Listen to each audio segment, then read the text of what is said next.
Why did Jesus have to meet Moses and Elijah on the Mount of Transfiguration? Some places on earth seem to have a supernatural aura, almost as if they were touching the sky. The Mount of Transfiguration was one of those places. It seemed like the boundary between our world and the divine briefly disappeared. It was one of the most mystical events recorded in the New Testament. Imagine this: Jesus takes 3 of his disciples, Peter, James, and John, to the top of a high mountain.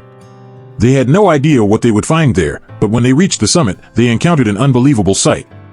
Jesus, the man they knew, suddenly transformed, radiating a bright light like the sun.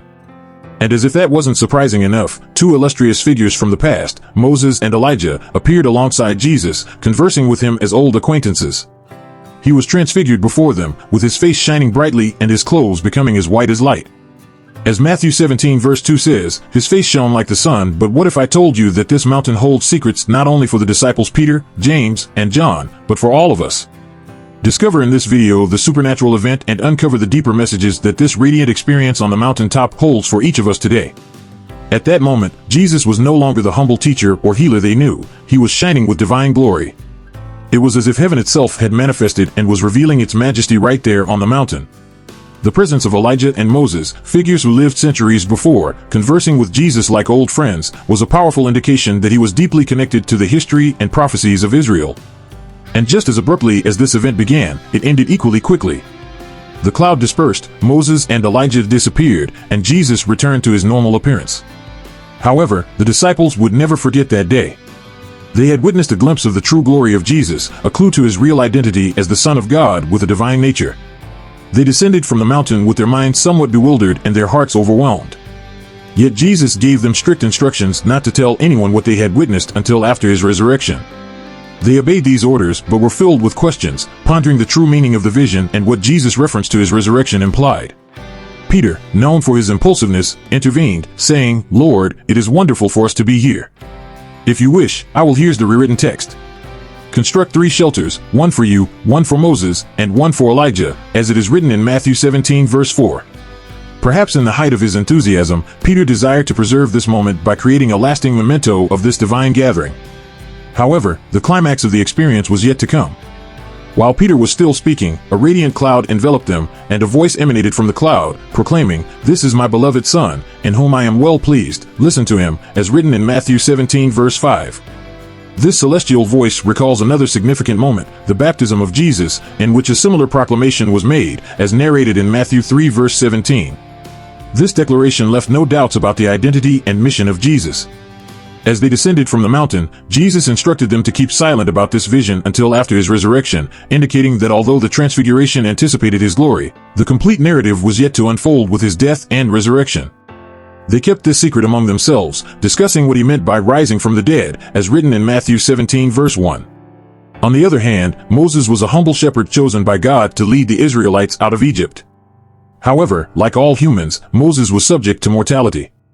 Despite his crucial role and close relationship with God, he could not enter the promised land due to past transgressions, as stated in Deuteronomy. Moses' earthly journey came to an end, but his story does not end there. Jumping ahead hundreds of years, we encounter Jesus, the embodiment of divine love and salvation. While Moses represented the law given by God, Jesus embodied the grace and truth that flowed through him. The Transfiguration united the old and the new, the law and grace, Moses and Jesus. Moses' presence alongside Jesus on the mountain symbolized this connection between the past and the present, the continuity of God's salvation plan.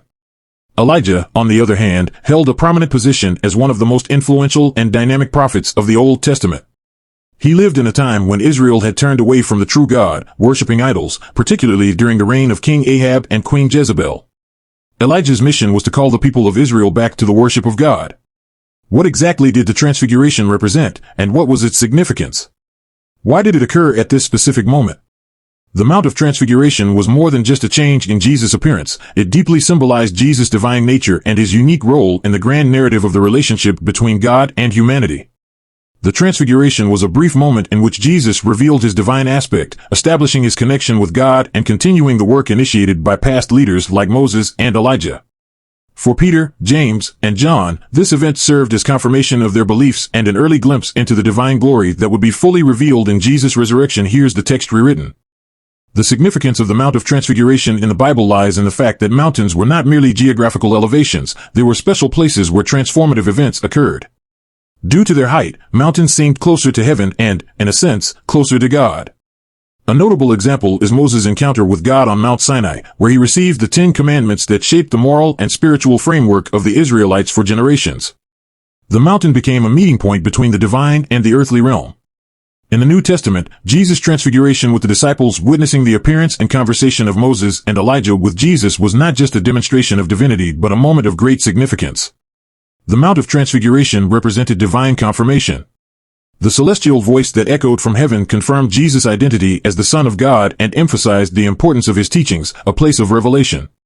Just as Moses received the law on Mount Sinai, the Mount of Transfiguration became the place where the disciples gained a deeper understanding of Jesus' nature and mission, a continuation.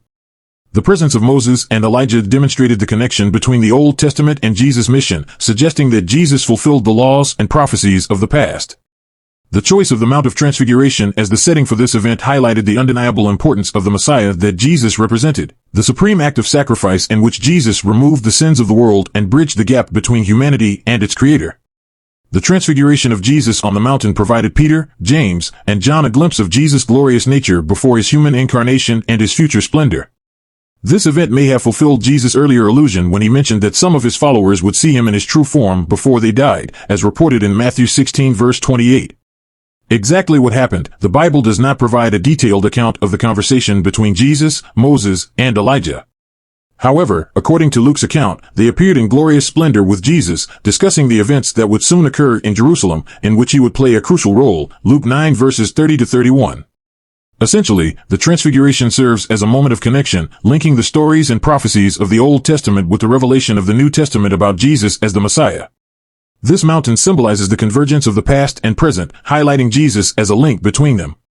This suggests that the conversation likely involved Jesus' imminent mission in Jerusalem, including his upcoming passion, death, and resurrection.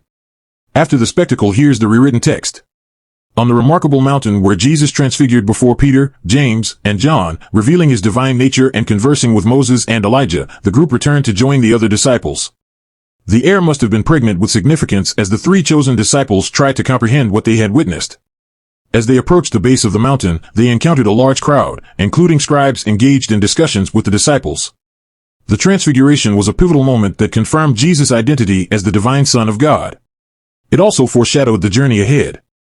The descent from the mountain can be seen as a metaphor for the challenges Jesus would face in his mission. While the mountaintop represented a place of divine revelation, the base was where real-world problems awaited, such as the case of the demon-possessed boy. After the Transfiguration, Jesus began openly discussing his impending suffering, death, and resurrection. Thus, the Transfiguration was not just a moment of splendor, but also a preparation and confirmation for the events to come. From that moment on, Jesus instructed his disciples about the necessity of going to Jerusalem to suffer at the hands of religious authorities and be killed, with the promise of his resurrection on the 3rd day. Jesus is the solution to humanity's greatest dilemma.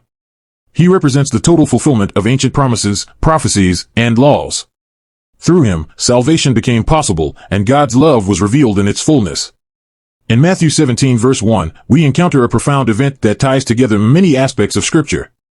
Mountains play a prominent role in biblical stories as places of encounters with God. Moses encountered God on Mount Sinai, Elijah had his own transformative experience on Mount Horeb, and now Jesus chooses a mountain as the setting for a revelation of great importance. Moses and Elijah, 2 notable figures from the Old Testament, represent the fulfillment of the law and the prophets. Moses embodies the law, having delivered the 10 Commandments to the Israelites, while Elijah symbolizes the prophets, known for his zeal for the Lord and confronting idolatry. His presence alongside Jesus carries profound meaning. Jesus fulfills both the law and the prophets. However, the law was more than a set of rules, it served as a mirror that revealed humanity's imperfection and sinfulness. No one could perfectly obey the entire law, demonstrating that all needed redemption. The Apostle Paul states in Romans 10 verse 4, "For Christ is the end of the law for righteousness to everyone who believes." This doesn't mean the law lost its importance, but that its purpose was fulfilled in Jesus, pointing to him as the answer to humanity's need for redemption. Regarding the fulfillment of prophecies, Jesus' story fulfilling the prophecies represents God's eternal promise and redemption plan. The Old Testament, a chronicle of the Israelites, is filled with prophecies about the advent of a Messiah. These prophecies, spanning centuries, are like pieces of a puzzle waiting to be united by Jesus' coming. He is the answer to ancient promises and the fulfillment of Old Testament prophecies.